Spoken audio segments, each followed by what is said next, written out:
ना वेख मथे वट पाइए बनाना हुंदा रूप रब दा। एक मिली नगमा है वतन के हवाले से। यूं अपने वतन को संवारेंगे हम, यूं अपने वतन को संवारेंगे हम, दिलो जान भी इस पे वारेंगे हम।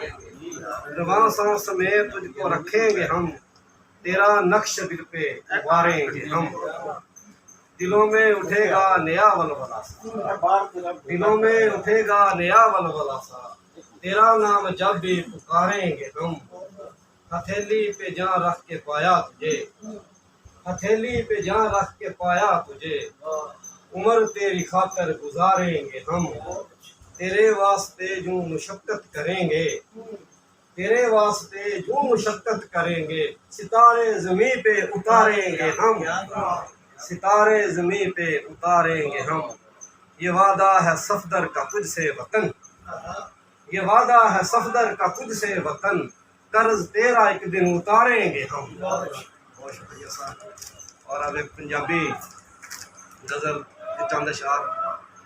नैना विच परोए सुपने, किरची किरची होए सुपने, ओदा घर जद छड्डण लगा, पल्ला फड़ खलोए सुपने।